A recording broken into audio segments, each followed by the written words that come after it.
Shalom, bien-aimés dans le Seigneur, nous sommes dans la joie de pouvoir réellement nous retrouver et partager la parole du Seigneur.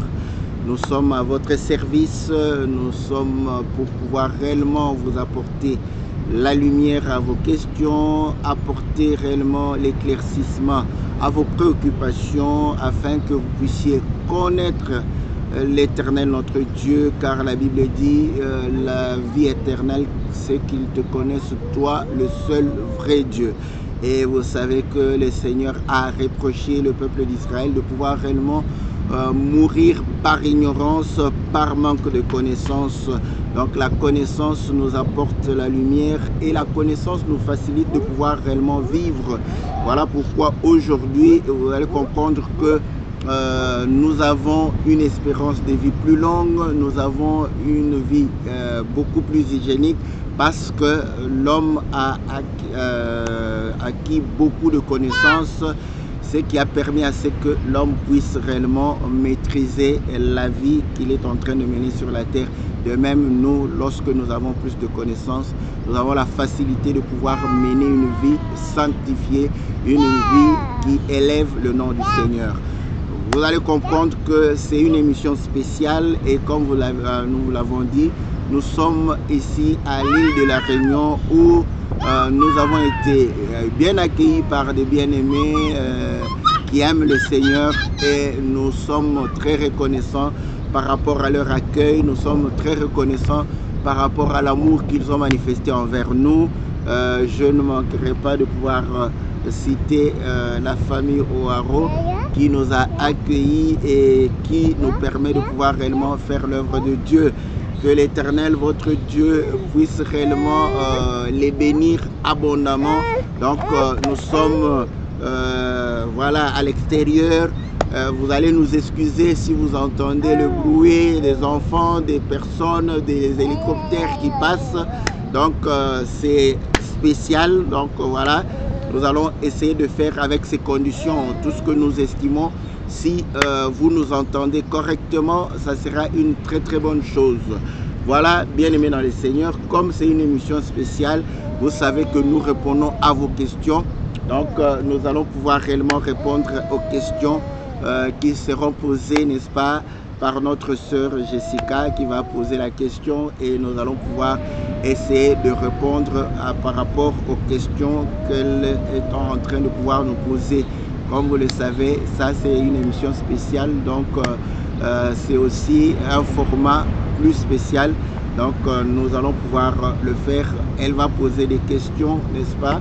Elle va pouvoir réellement nous permettre de comprendre les choses de Dieu. Voilà, bien aimés dans le Seigneur, nous allons pouvoir réellement recevoir les questions de notre sœur et là nous allons pouvoir répondre le temps que je prenne ma Bible.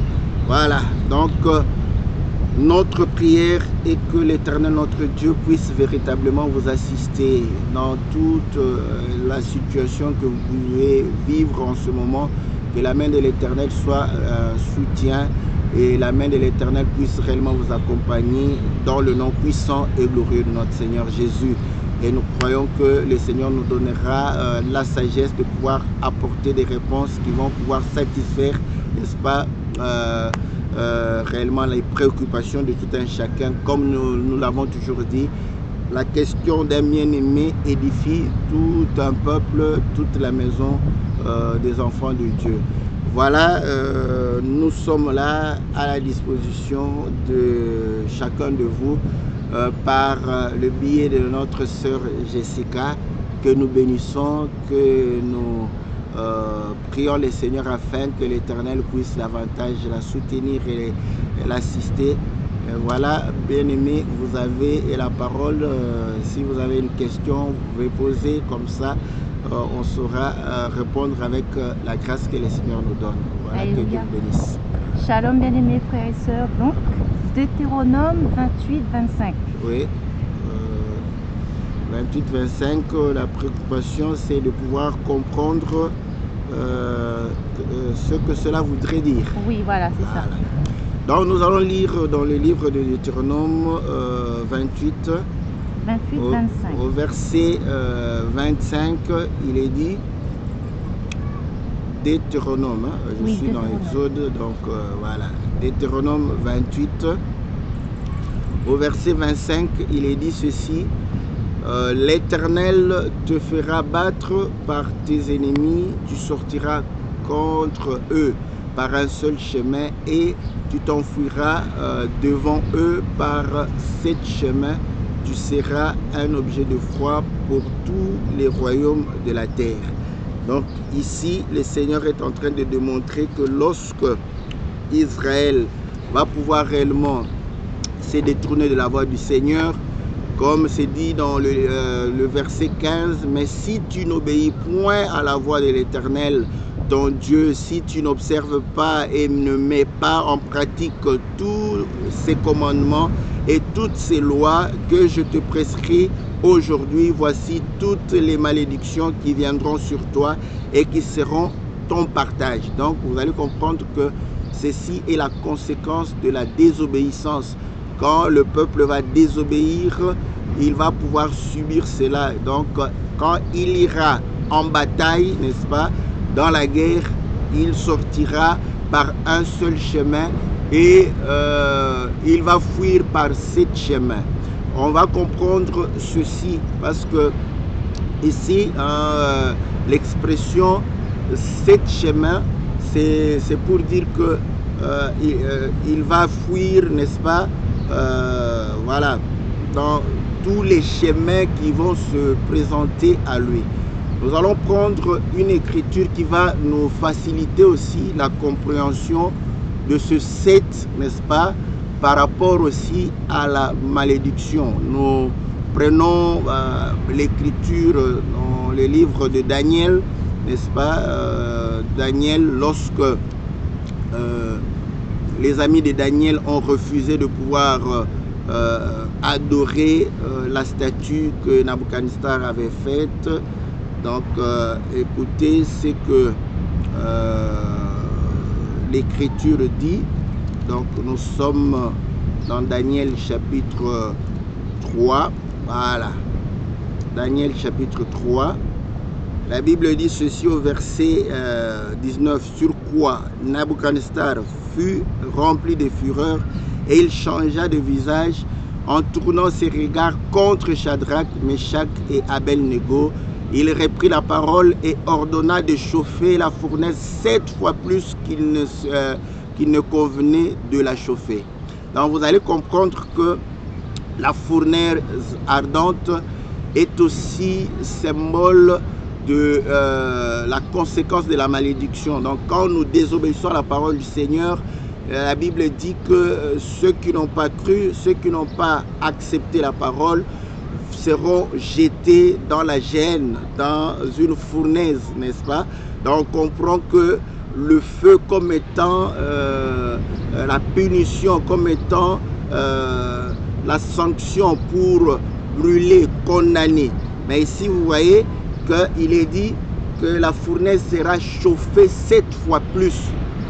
Et là, comme vous le savez, comme je dis toujours, lorsque les docteurs, les prophètes vont vous enseigner, ils vont vous ramener, n'est-ce pas, dans le livre d'Apocalypse pour vous dire que voilà, après l'enlèvement de l'église, on aura une semaine où la moitié de la semaine, il y aura le service de 2 oins et l'autre moitié de la semaine, ça sera la grande tribulation. Or, déjà nous comprenons que lorsque l'église est enlevée, la tribulation commence. Vous voyez, donc pendant la période de 2 oins, il y aura la tribulation. Mais quand les 2 oins vont finir leur service, il y aura la grande tribulation. Donc il y a augmentation de souffrance. Et ici, cette augmentation de souffrance a été symbolisée par 7 fois plus chauffer, n'est-ce pas, la fournaise. Et là, nous pouvons rentrer encore dans Genèse.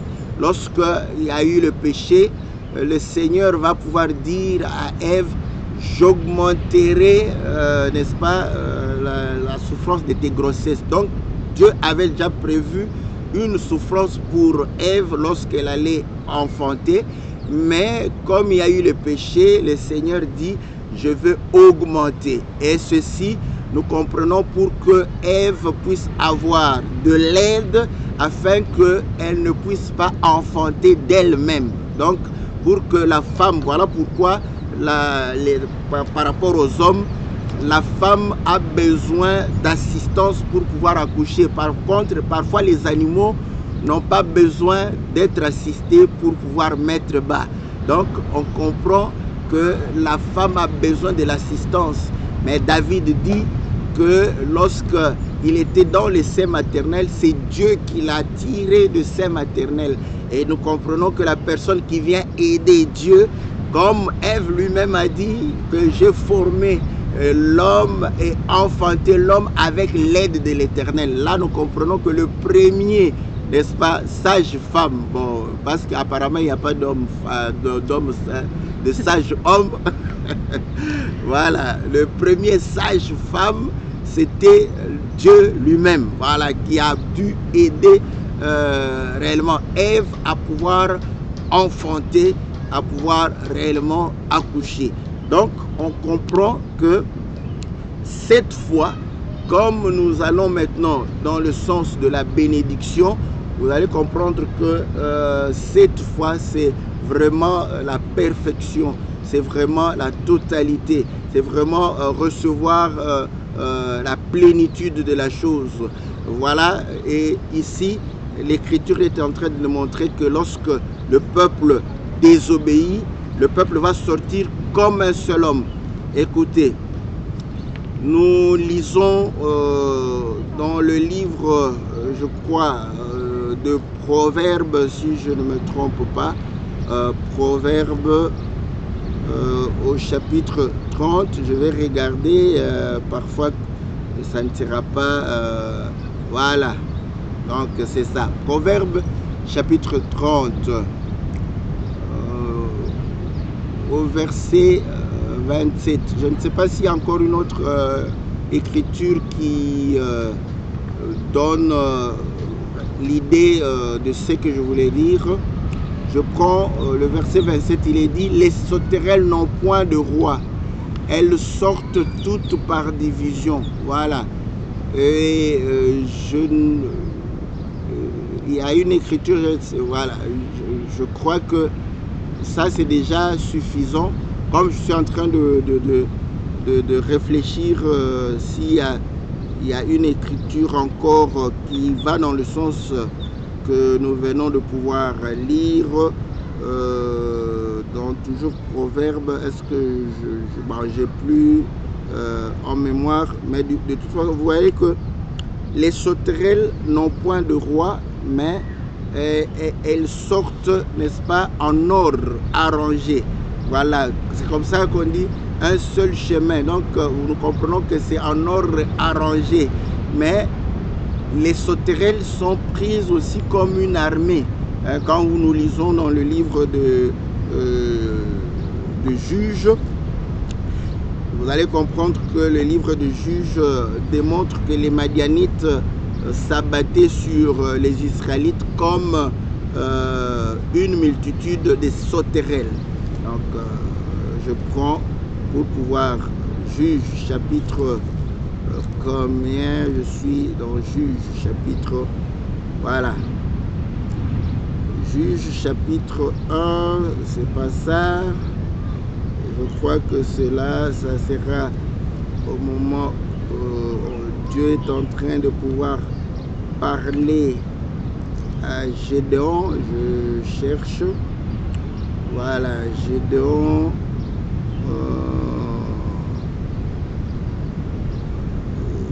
Gédéon, Juge chapitre 8, je crois, je suis là-bas, je vais vite jeter un regard pour voir.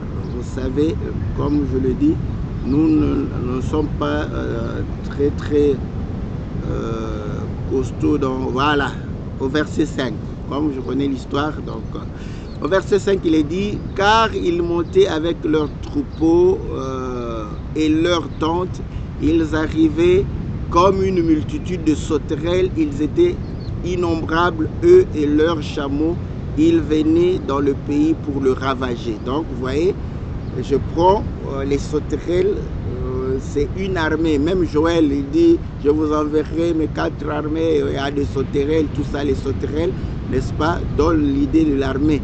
Or, Israël, quand Israël sort pour aller combattre, va sortir aussi comme des sauterelles. Et Proverbe dit que, vous savez que dans le temps, Israël n'avait pas un roi de manière spécifique où on disait que voici c'est le roi. C'était le prophète qui orientait et dirigeait le peuple. Et ce qui a fait que lorsque ils ont voulu choisir un roi, Samuel était mécontent, lui qui dirigeait, n'est-ce pas, le peuple.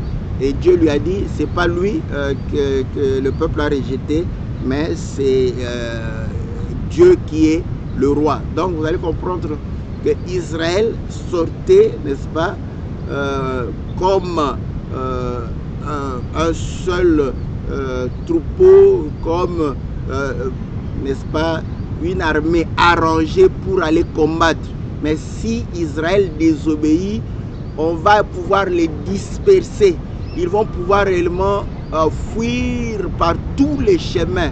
Vous voyez, 7 chemins, comme nous l'avions dit, pour dire la totalité, ils prendront toutes les directions pour pouvoir réellement fuir. Donc, dans toutes les directions qu'Israël prendra, il sera en danger. Il n'y aura pas un lieu où Israël pourra prendre un peu de refuge pour pouvoir peut-être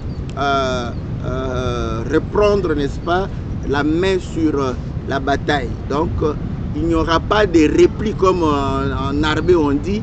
Donc, ils ne peuvent pas se replier quelque part pour pouvoir revenir et attaquer l'ennemi. Donc, ça sera une débandade. Et l'image est donnée aussi avec Akab, n'est-ce pas, lorsque il a voulu aller en guerre et que Michée est venu. Michée a dit, je voyais Israël et j'ai vu qu'il a été dit, ils n'ont pas de berger, que chacun aille, rentre, parce que chacun prenait sa direction, chacun allait là où il pouvait sauver sa vie. Donc voilà l'expression pour montrer que quand on vient, on sort, si on n'a pas le Seigneur, si on n'obéit pas au Seigneur, lorsqu'on se fait attaquer, donc on n'a pas de refuge, on n'a pas d'endroit pour pouvoir réellement avoir du répit. Donc on sera attaqué, n'est-ce pas, de toute manière et de tous côtés, sans qu'on puisse avoir de répit afin de pouvoir réellement réagir. C'est véritablement cela, et vous allez comprendre très souvent quand quelqu'un n'obéit plus à la parole de Dieu, les choses vont commencer à se dégrader de toutes parts afin de pouvoir réellement voilà, le réveiller dans sa conscience, le mettre au coin du mur pour qu'il se rende compte qu'il était en dehors, n'est-ce pas, de la voie du Seigneur. Voilà ce que nous pouvons dire. Je ne sais pas si ma soeur bien-aimée a été satisfaite par rapport à cette question. Voilà, donc s'il y a une deuxième question, on peut pouvoir réellement répondre à cette deuxième question. Donc, Nombre 13, voilà. 13, verset 23. Donc, la sœur a besoin que nous puissions apporter la lumière sur Nombre 13, verset 22, 23 et 24. Il est dit ceci, ils montèrent par le midi, ils arrivèrent jusqu'à Hébron, où étaient Haïm, Sheshaï et Talmaï, enfants d'Anak. Hébron avait été bâti 7 ans avant Tsoan en Égypte. Ils arrivèrent jusqu'à la vallée des Chols, où ils coupèrent une branche de vigne avec une grappe de raisin, et qu'ils portèrent à 2 au moyen d'une perche. Ils prirent aussi des grenades et des figuiers. Voilà. Donc, ici, vous allez comprendre que Moïse va envoyer des espions pour aller explorer le pays, afin de pouvoir voir si le pays est un pays où coule le lait et le miel. Et nous savons que lorsque le Seigneur va rencontrer Moïse au travers le buisson ardent, il va dire, va vers mon peuple, dis à mon peuple que j'ai entendu ses souffrances, j'ai vu comment l'oppresseur est en train de pouvoir dominer sur lui, le maltraiter. Je viens le libérer, le délivrer pour l'amener dans un pays où coule le lait et le miel. Malheureusement, si quelqu'un croyait qu'arrivé au pays de Canaan, il allait prendre de bidons pour pouvoir faire des réserves de lait et de miel, ce n'était pas le cas. Donc, or, Hébreux chapitre 11 nous dit que Abraham, en habitant dans le pays de Canaan, Abraham va nous dire que ce pays de Canaan n'était pas la réalité de la promesse de Dieu, parce qu'il a compris que non. C'est tout à fait normal aussi, hein, parce qu'en quittant Chaldée, qui était une grande puissance à cette époque, il est allé dans Canaan. C'était en tout cas un petit territoire, une petite nation par rapport à Chaldée. Il pouvait se poser carrément la question, comment je quitte une grande civilisation pour une petite? C'est que Dieu ne peut pas me promettre quelque chose de petit, et il va se dire que certainement Dieu a une cité, n'est-ce pas, dont lui-même sera l'architecte. Donc nous comprenons que Canaan est le symbole de la cité de Dieu, où Dieu lui-même est réellement l'architecte. Maintenant, quand Moïse fait sortir le peuple d'Israël, il va pouvoir envoyer, n'est-ce pas, les espions afin qu'ils aillent et qu'ils voient et qu'ils viennent rapporter. Or, nous voyons déjà avec le Hébreux chapitre 11, c'était le verset 10 que j'avais cité par référence. Vous allez comprendre que c'est le royaume de cieux. Voilà. Et l'Égypte, c'est le monde. Parce que le Seigneur dit, si vous croyez à ma parole, vous demeurez dans cette parole, vous connaîtrez la vérité et la vérité va vous affranchir. Et il démontre que celui qui pêche est esclave du péché. Et nous comprenons que l'Égypte est le symbole de la servitude des enfants de Dieu. Donc en étant en Égypte, nous sommes sous la servitude du péché. Et Moïse nous fait sortir pour nous amener à Canaan. Mais Moïse, c'est la loi. La loi, c'est la parole. Or, vous allez comprendre que aujourd'hui, la loi était avec les ordonnances charnelles. Le Seigneur apporte la loi de l'esprit. Donc, nous comprenons qu'il nous sort du monde afin de pouvoir réellement nous donner, n'est-ce pas, la nature divine.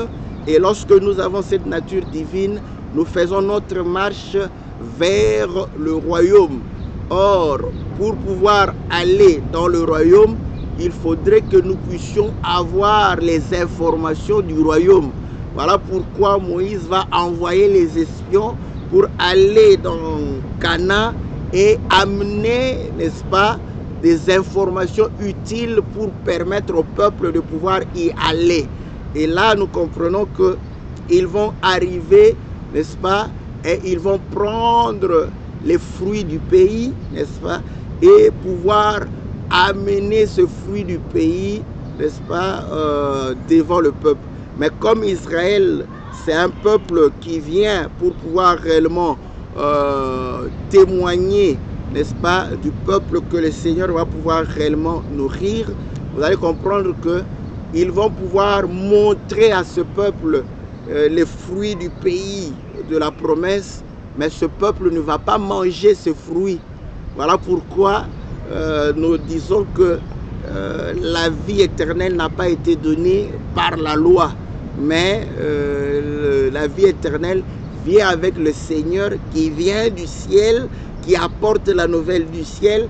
Il vient avec le fruit, n'est-ce pas, du royaume. Voilà pourquoi vous allez comprendre que les paroles sont aussi les fruits de nos lèvres. Voilà. Donc, quand il est en train de parler, il est en train de pouvoir réellement nous donner les fruits, parce que les paroles qui sortent de la bouche du Seigneur, ce sont les fruits de ses lèvres. Et ces paroles sont réellement des paroles qui concernent, n'est-ce pas, le royaume des cieux.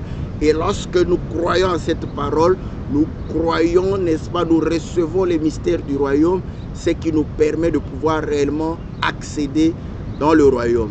Et là, vous allez croire que ils vont avoir la vigne, ils vont avoir, n'est-ce pas, encore des grenades et des figues. Donc nous avons trois sortes de fruits, n'est-ce pas, qui vont pouvoir réellement être emportés comme exemple. Voilà.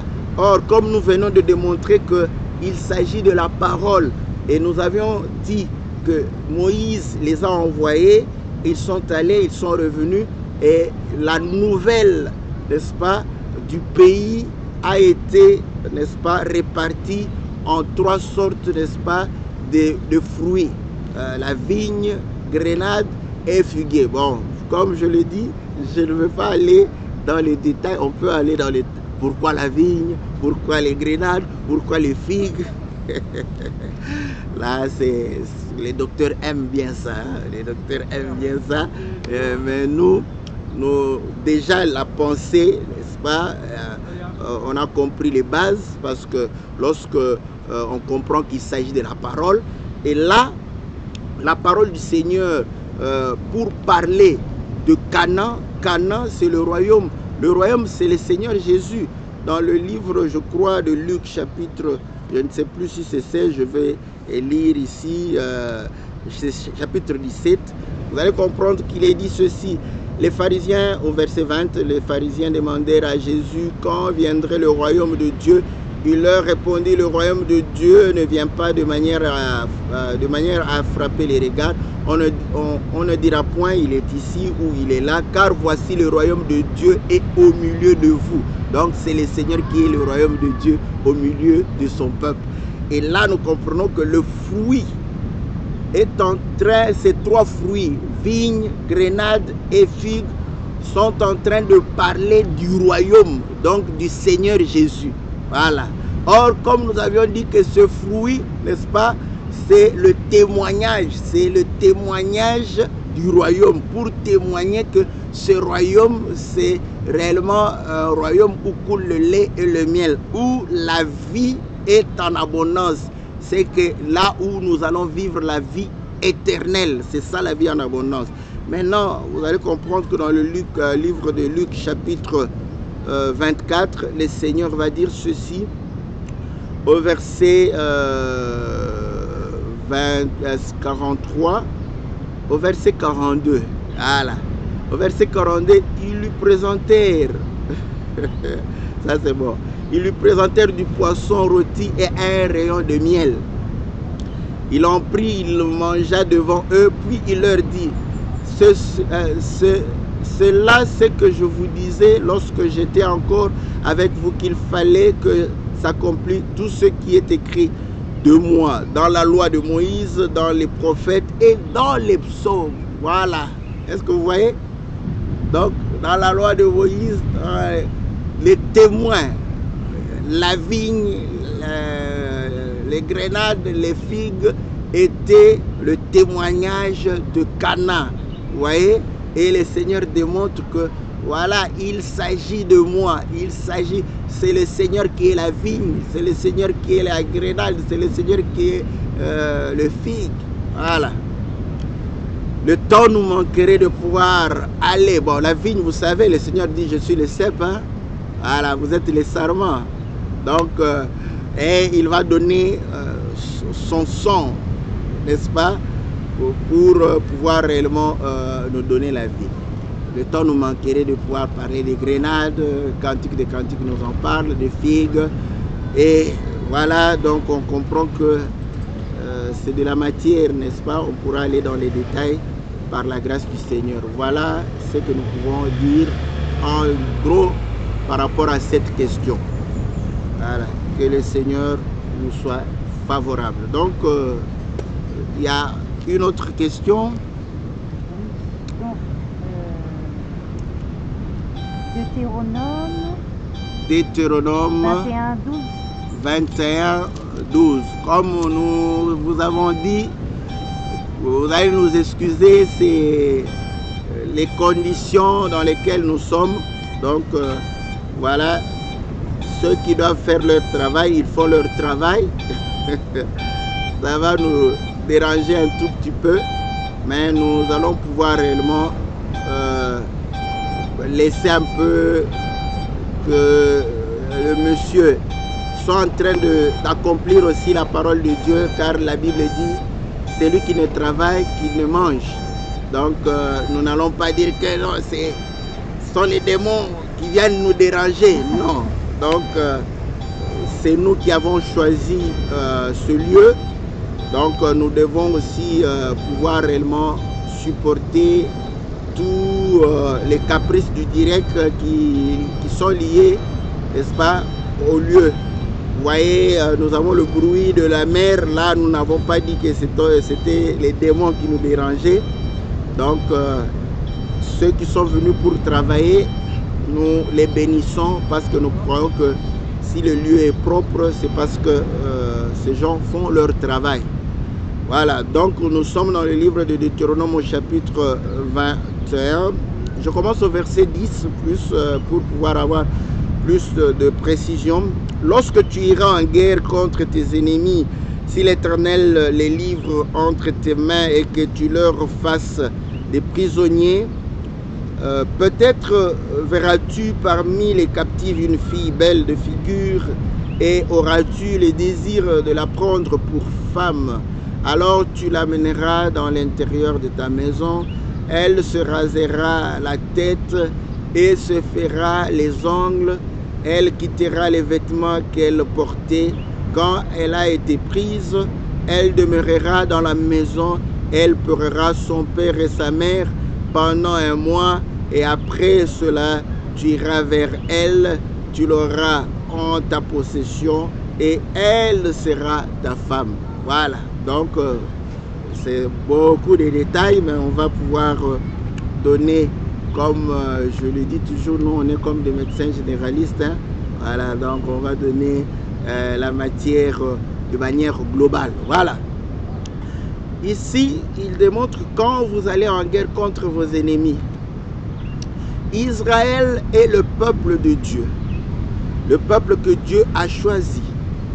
Et nous avons vu que Israël a été souvent attaqué par des nations. Et la conséquence de l'attaque des nations, c'est de pouvoir aussi amener d'autres adorations. Je ne sais pas si je vais retrouver assez rapidement l'écriture, mais je connais un monsieur, Rabshakeh, je ne sais pas si c'est Rabshakeh, un monsieur qui va pouvoir être envoyé par le roi,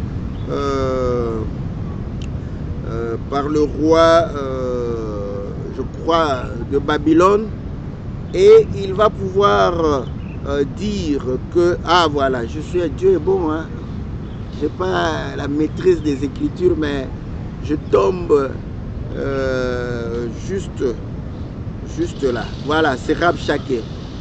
Donc nous sommes, je prends Ésaïe 36, au verset 11, il est dit, Eliakim, Shebna et Joach dirent à Rabshakeh, parle à tes serviteurs en araméen, car nous le comprenons et nous ne parlerons pas en langue judaïque. Allah, on sera. Bon, ça sera la dernière question parce que ils vont pouvoir véritablement nous déranger. Voilà. Donc, il dit ceci. Ok. Parle à tes serviteurs en araméen car nous le comprenons et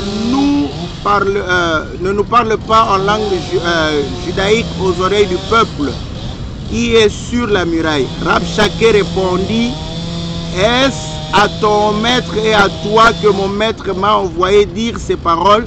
n'est-ce pas, à ces hommes assis sur la muraille pour manger leur excrément, pour boire leurs urines avec vous. Puis Rabshakeh s'avança et cria de toute force, de toute sa force en langue judaïque. Écoutez les paroles du grand roi, du roi d'Assyrie. Ainsi parle le roi, qu'Ézéchias ne vous abuse point, car il ne pourra vous délivrer. Qu'Ézéchias ne vous amène point à vous confier en l'Éternel, en disant l'Éternel nous délivrera. Voilà, donc vous voyez que les ennemis, en venant attaquer, ils attaquent directement l'Éternel. Ils disent que voilà, nous avons vaincu les nations, leurs dieux ne les ont point délivrés, et l'Éternel, votre Dieu, ne va pas vous délivrer. Donc on va vous attaquer et ils vont vous imposer leur Dieu. Nous avons vu comment Nabuchodonosor a fait la même chose. Nous avons vu comment Goliath a insulté l'Éternel des armées. Donc nous comprenons que les ennemis du peuple étaient les ennemis de Dieu en réalité. Donc c'était un peu ceux qui étaient dominés par le diable, ceux qui étaient dominés, dirigés par le diable. Maintenant, lorsque nous les attaquons et comprenez que aujourd'hui nous allons, n'est-ce pas, arracher, n'est-ce pas, les enfants de Dieu qui sont réellement sous le joug de l'ennemi. C'est aussi une guerre que nous menons contre le monde des ténèbres, parce que nous venons apporter la lumière pour chasser les ténèbres. Et là, nous allons amener les captifs vers le Seigneur. Et nous comprenons que lorsque nous amenons les captifs, c'est pour pouvoir réellement les amener au Seigneur. Et là, il dit, quand tu verras une jeune femme belle, et vous allez comprendre que la beauté, n'est-ce pas, est aussi symbole de choses spirituelles. Voilà pourquoi il est dit que les sœurs ne puissent pas se préoccuper de leur apparence extérieure, mais qu'ils puissent réellement prendre soin, n'est-ce pas, de leur parure intérieure, en obéissant, en croyant à la parole, n'est-ce pas? Et nous comprenons que une femme belle, n'est-ce pas, c'est une femme qui est disposée à pouvoir recevoir la parole, car la beauté extérieure est vaine. Celle qui craint Dieu, c'est celle qui sera louée.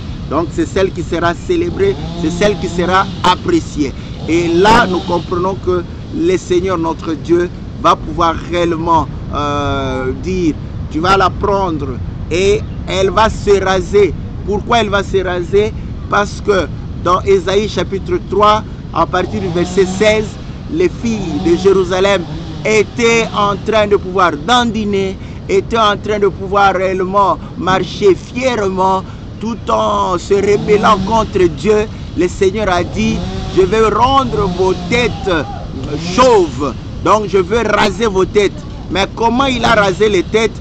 Il va tuer leur mari, parce qu'en tuant leur mari, dans les coutumes, n'est-ce pas, juives, elle s'est rasée la tête afin de pouvoir réellement, n'est-ce pas, pleurer leur mari. Donc vous allez comprendre qu'elle va raser la tête pour sortir de la domination, n'est-ce pas, de l'ennemi. Elle va enlever ses vêtements. Vous savez que les vêtements, ce sont les œuvres. Elle va se débarrasser des œuvres des ténèbres. Elle va pouvoir réellement faire le deuil, se repentir, n'est-ce pas, par rapport, n'est-ce pas, à toute cette vie qu'elle avait menée afin de pouvoir appartenir, n'est-ce pas, au peuple de Dieu, appartenir à l'Éternel notre Dieu. Voilà, j'ai couru vite parce que il y a des gens qui font leur travail, qui nous dérangent. Nous nous arrêtons ici, mais que le Seigneur bénisse notre sœur. C'était des questions assez costauds et nous pensons que Dieu nous sera favorable. Que Dieu vous bénisse.